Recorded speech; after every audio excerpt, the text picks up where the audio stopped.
Hey everybody, I'm Jody Vance. And I'm George Affleck. And it is time for Bicycle, bicycle, bicycle. I like to ride my bicycle. Unspun.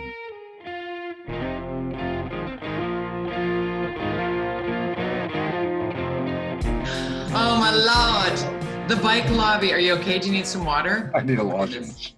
Oh, we can't talk about the communications department at City Hall because I don't have a glass of water with me today. Sorry. We'll have to do that if we do that. The bike Bikes. lobby. Okay. Is it So about George, Yes. George, usually at the end of UnSpun podcast, we mention my column, The Middle. So it happens on Wednesdays, the Orca.ca, like clockwork. You find my column in there. And I like to come at sometimes hot button issues, sometimes not, but I like to try and find some common ground on things. Like maybe we can calm these like wildly divisive things and find some middle, thus it being called the middle. So this week I certainly was frustrated by the fact that Stanley Park was going to be continuing its closure, Right. and changes and evolution to it. That's part of the issue. But my biggest issue, George, and I think we've talked about this many times, is the lack of due process and public consultation. And I really got about that in my column. So I put it out. I knew the night before. I had written it before, like I wrote it on Tuesday morning, and it came out all night. I'm like, got to be ready. Here come the bullies. I know. And we also decided to delay our recording of this because we wanted to see the outcome. Not that it was a surprise, but we wanted to see what would happen. And, I think John Cooper and Tricia Barker have been very careful in not trying to make this about bikes versus cars. I can't remember if I heard them ever say that this was a bike issue. It was about a process issue. It's all very similar to that first year that Vision Vancouver took over the City Hall and won the election significantly, and they decided to implement the Burrard Street Bridge bike lane.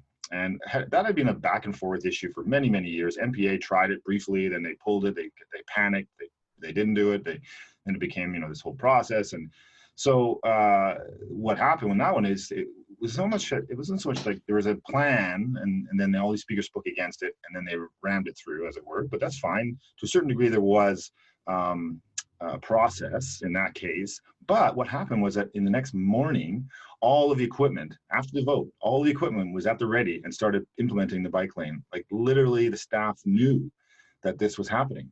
And okay, so you hopped over there. For somebody who hasn't been as engaged in this as you and I, right. You just switched from the Burrard Street bike lane construction to the Stanley Park. And what happened was the park board meeting went well into the night, lasting past midnight.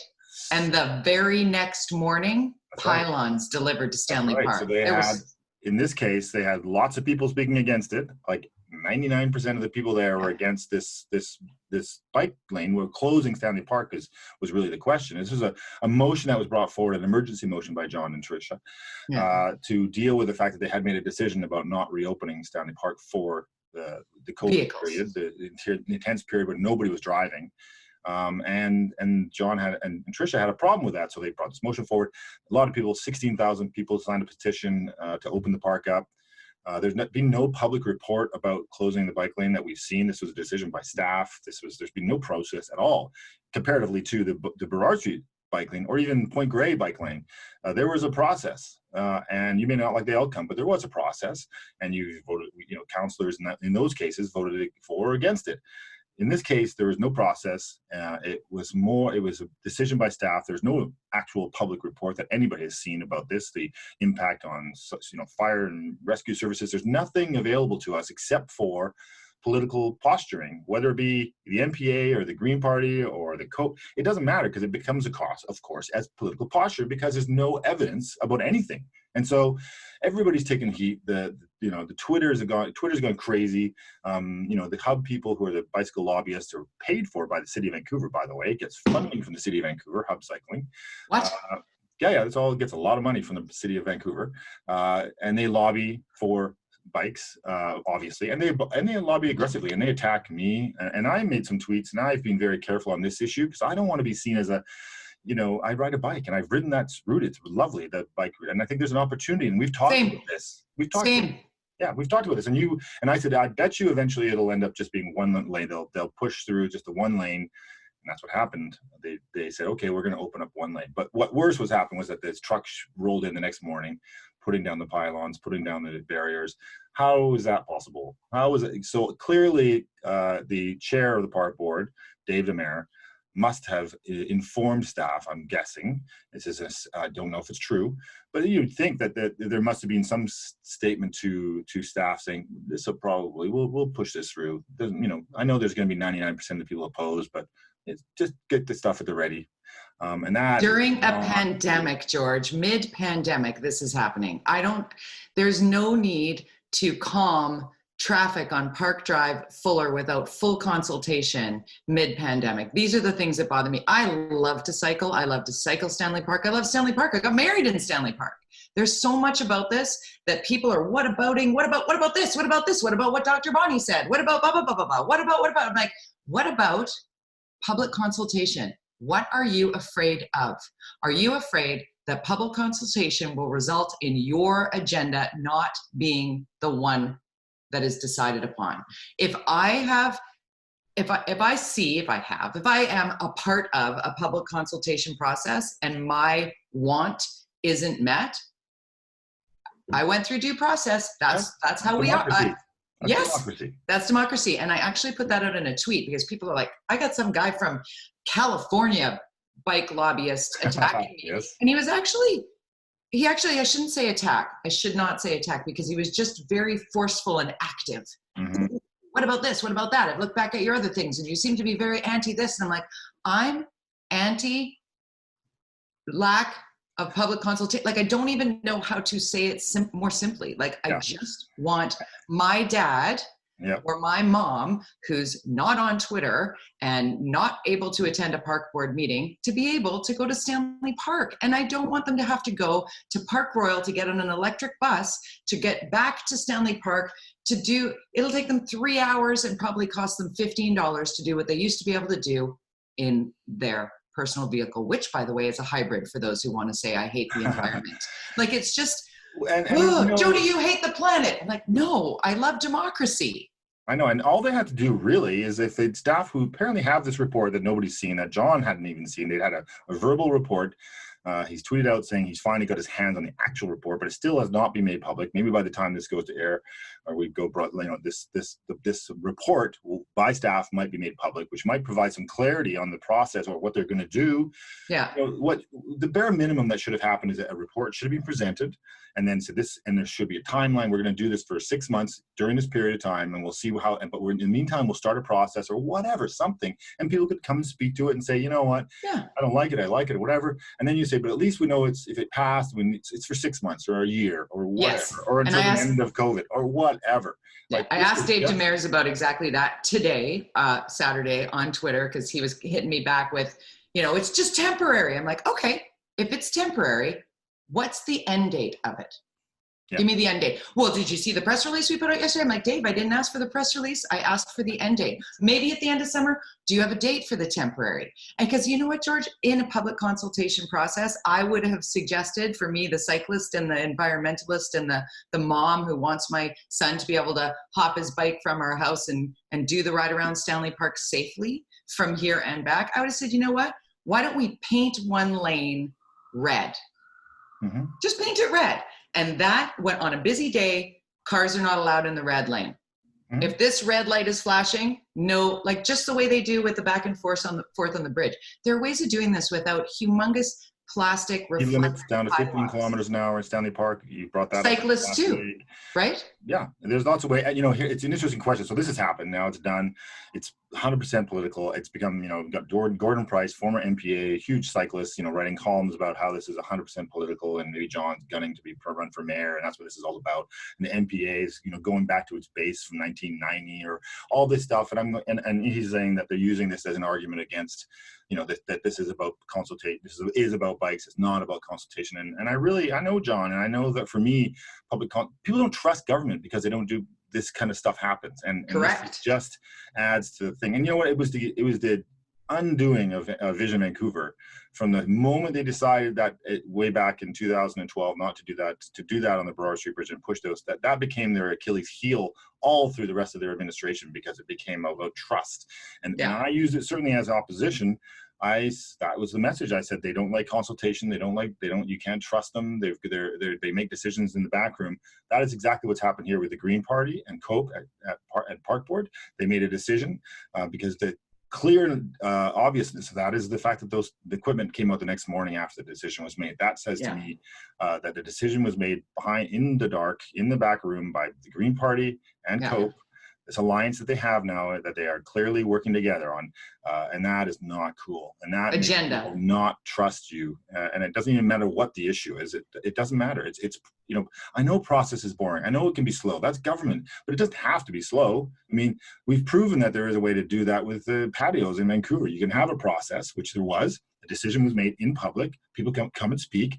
Patios are now being approved very quickly. There's 80 now. And done and dusted down all over the city. And there was a process for that. There was an opportunity to speak to it. And now staff can move faster. If you want staff to move faster, you have to create the policies to give them the ability to move faster. So if you want a bike lane in Stanley Park, do the report and have a process for speed at which that can be done. And now, of course, that's all going to cost money. This is the other issue that hasn't really been addressed by the chair, by COPE and Green. It's certainly John and Tricia. This is their biggest concern, is the revenue hit. Park Board and Council are seeing a huge revenue hit. Where is this money going to come from? Park Board does not have the ability to tax. They only make money off of their venues and off parking. That's how they make their money, and they get money from City Hall. So now they're going to have to ask City Hall for more money, which doesn't have it. So there's this real problem. And I might say also, I'll be curious to see, because a big chunk of the separated bike lane is on city land. It goes along beach from basically Yaletown all the way along to the West End. That's a whole new separate, that has to be a decision by City Council. So are they going to have a process about closing that route? Because it's closed right now. But that was done without consultation, without a process. So will City Council now have a process about that section, or will they just say, we'll just do it and we'll close it till whenever?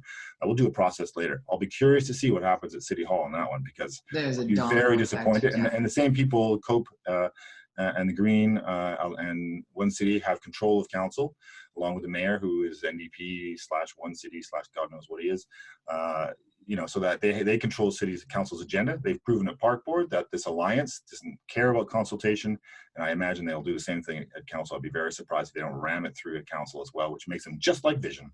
Just like Vision. And you know what, George? I went back to the bios for those parties because as a voter, I always vote in municipal elections. This was a very heady ballot and trying to be up to speed on absolutely everyone. I did look at party agendas, and the agendas always said full and inclusive consultation. And I'm like, wow. I worked together. I mean, I don't understand how she's standing up and saying to her Green Party colleagues, dudes, guys, over here, guys at Park Board, hello. It's bad. You're making me look bad here because it's something that I fought for. And so if she doesn't do it, if they don't have a process for that bike lane in the city's on the city's property, I'll be very, very disappointed. And I would say it would be the end of the Green Party in the next election. I would agree with you on that. And I'm going to punctuate what we're saying with regard to not trusting government, municipal government in particular. Vancouver versus many other districts around or cities around us. Vancouver is the least trusted, it feels like. Our city hall has, through everything that you've just sort of laid out over recent decades now of municipal politics, where is the accountability? What is broken in our system where common sense isn't the first line of attack on any issue that we're coming up on? Last week we talked about Delta. We've often talked about Port Coquitlam. We've often talked about North Vancouver. Ways of just seeing what the community needs in the moment and taking a commonsensical approach. And I, as a Vancouverite, I'm just appalled at how I'm seeing things once again turn in a way that it turns my stomach. It makes me really sad for people that are not able to speak up. So I'm using my voice as loudly as I can, and I know you are as well. And I'm seeing you get attacked by just making the simplest of statements. Boy, you occupy a lot of real estate in some people's heads, Georgia. Say, Um, okay, let's move on to another topic here. I think a very important one, and this was last evening. Another reason why we pushed our podcast taping to Saturday is yet again a very peaceful and massive Black Lives Matter protest in the city. Yeah, peaceful being the key word there. Proud to be a Vancouverite when we see this kind of movement and this kind of demonstration happen peacefully, clearly, and I think that's great. And I think we should be proud of our statement as a city and as a region on this issue of Black Lives Matter.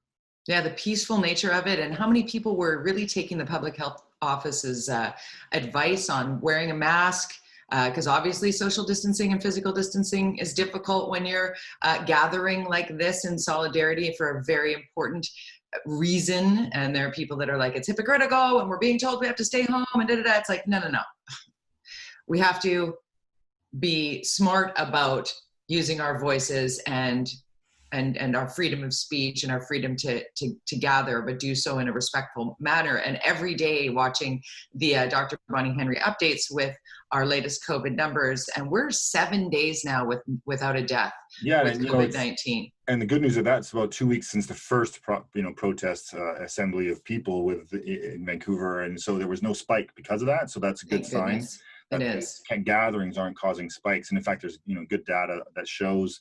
I don't know if we spoke about this, but there was in the beginning of the whole COVID problem, there was the dental conference and there was the rugby sevens happening at the same time, and there was no indication that any cases came from the rugby tournament, which happened in this BC Play Stadium with thousands and thousands of people.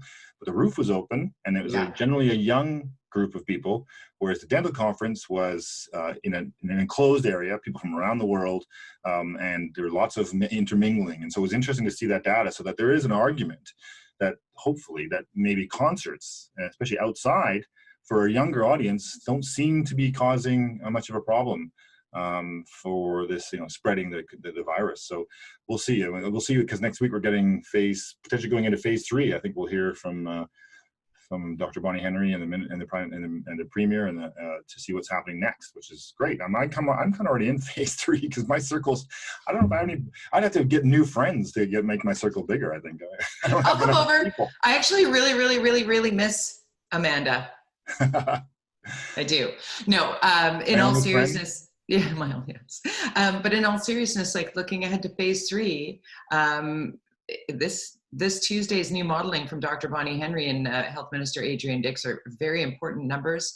As we're watching the epicenter of COVID-19 globally just take over the southern United States, it's terrifying to watch international news when you realize the proximity. Following Keith Baldry on Twitter, and he constantly gives updates about Washington State because those numbers are jolting. And how lucky we are here in British Columbia, even when you look across Canada. But there are some statistics within. I know we've managed to prove that there is a way to get the numbers down for COVID. But some data came out this morning, that was in an article in the Star about how the average over the last 5 years, overall deaths have gone up significantly in BC, Alberta, and Quebec. I think in those 3 regions in Canada, like a lot. And these are general deaths. They didn't break down who those people were that were dying, but clearly we know that part of it was overdoses. We know that number spiked, and we saw Dr. Bonnie Henry be very emotional about that. But there is an assumption that there are also deaths from heart disease, potentially cancer treatments, which all these things were stopped. Even you think about like hip surgeries and all these things that have caused people, a lot of stress. So once we dig deeper into those numbers, and the fact that a significant number of more people have died in the last period of time of 100 days than usual, begs the question: did we go too far certainly on the hospitalizations and how we managed the people in our hospital system? Because if you went to an emergency room during the height of COVID, there was nobody there. Nobody. And so were people stopping themselves from going, I don't want to go to the hospital, I'm having a heart attack, I'm not going to the hospital, I'm okay. I don't know. We don't know the data, but the data is clear. And I would say, and this is very, very unpopular opinion, but it's a question that needs to be asked by journalists next week about this data to Dr. Bonnie Henry, who's our chief medical officer, the head of our system, about, what, is this. There has to be some responsibility put into her office about the fact that this has happened. And I'm not saying that she made mistakes as far as what she did for COVID, but the payoff or the on the other hand, we have this problem. The collateral damage, really. Yeah, It's and we're trying to collateral learn. damage from the trying to protect the healthcare system and trying to protect the elders and trying to protect it. And in doing all of that, as you brought up the hip surgery, what my best friend was slated to have her hip replacement, her second hip replacement done like March 21st. She was this close and she is in unbelievable pain.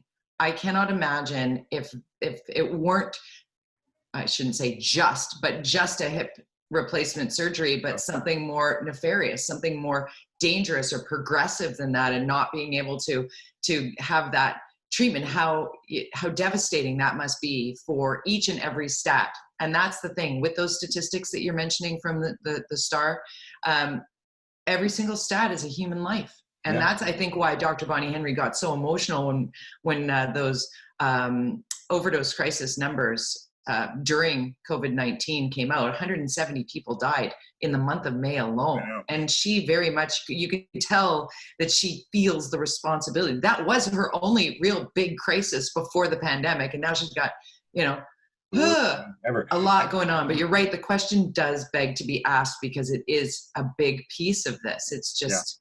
I mean, you're flying blind, right? You're dealing with a crisis that has no possible, there's no reference. Yeah, here's the solution. And we have, I think, found we are one of the best regions in the world dealing with this, as far as we didn't go to extreme measures like other provinces did on lockdown. Yeah. We do that, yet we have the best results. So the way we played it was really good, but did we go too far in the hospital systems potentially with relation to people's surgeries or whatever that might have been, or do we scare off people from taking care of themselves because they were afraid of getting COVID at the hospital, which are no cases as far as people, obviously we know that people who work in the hospitals did catch and were in the seniors homes, but it's an interesting and obviously would be a very difficult question for her to answer if it's asked. And I challenge a journalist to ask that question next week.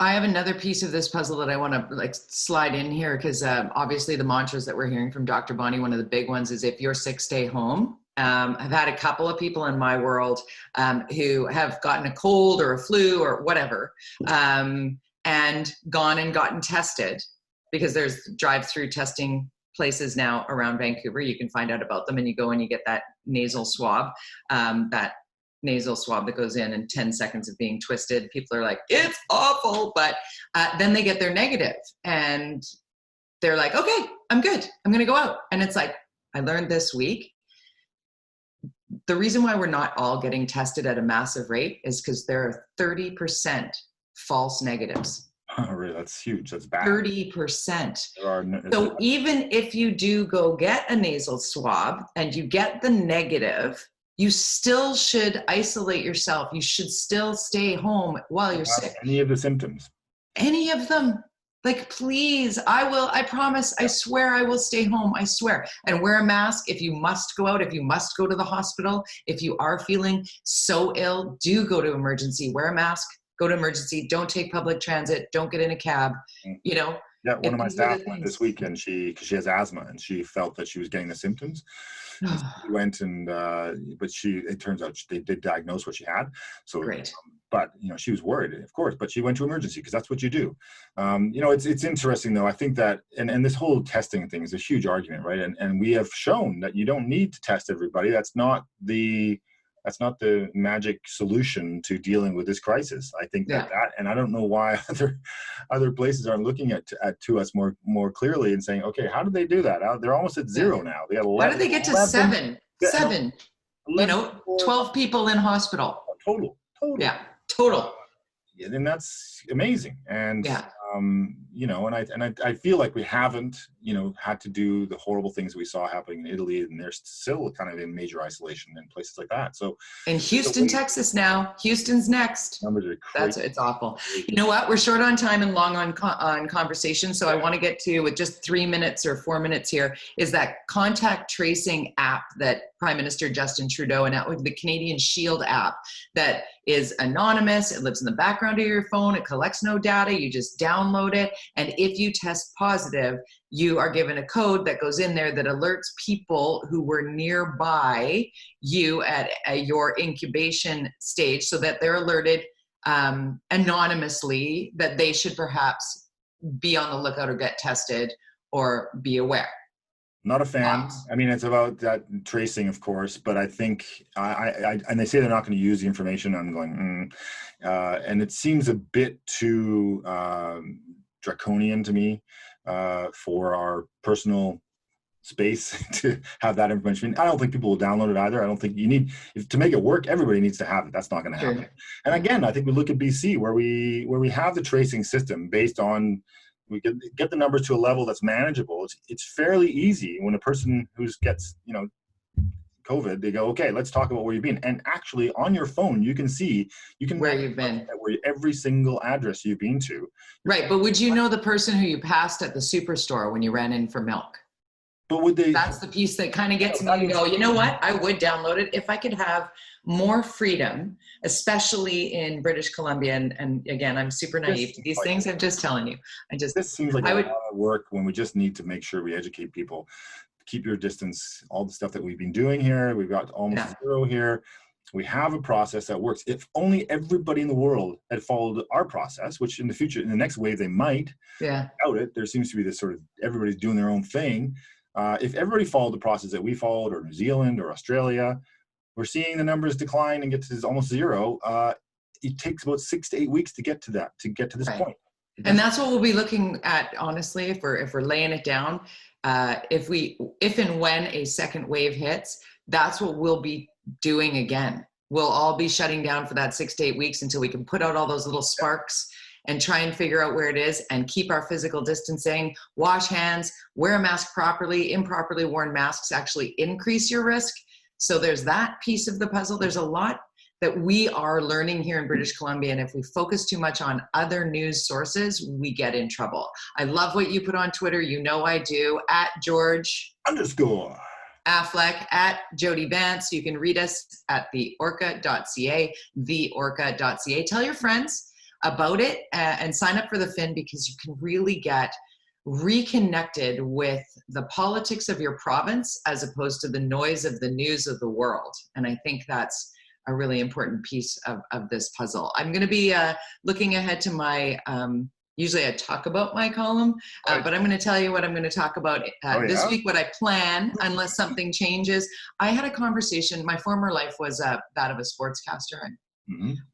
17 years of sports broadcast. And one of the guys that I covered, the enigma that is George Larac, this French-Canadian, funny, smart, talented, outspoken, vegan author, radio host, has had COVID-19. He came on radio with me and we were talking about Black Lives Matter. I checked my white middle-aged woman privilege and I asked him the questions that are really uncomfortable. And so I'm going to share some of the answers that he gave me in my column, because they still give me goosebumps. Like I tell you, if you want to hear the whole interview that I did at Jody Vance on Twitter, I did post it and I wrote, "This changed my life," because it did. I think George might be like you, George, able to change the world one great idea at a time. You never know. Let's hope. You never do. Happy Father's Day. Hey, thanks. I look forward to being praised and worshipped tomorrow. I hope that works out well. And kudos to the P&E. I know that there's some people like, why do you hate the P&E so much? I love the P&E, and the Carbecue for Dad, what they set up this weekend, is super cool. You sign up online. It's going through Sunday, but they're going to be doing these all summer long. This is just a good note to end on. You sign up online, you get tickets, you roll through a couple of food truck vendors like the barbecue, the big barbecue area. You can sign up to get a slab of ribs and a bunch of mac and cheese or some poutine, and then you drive your car up the Midway and through the Pacific Coliseum where they have a classic car show. Cool. You drive through, I just love it all. And if you want to, you can also purchase full day tickets for the P&E for next year, because we're hopeful to keep things going. And on that note, see ya.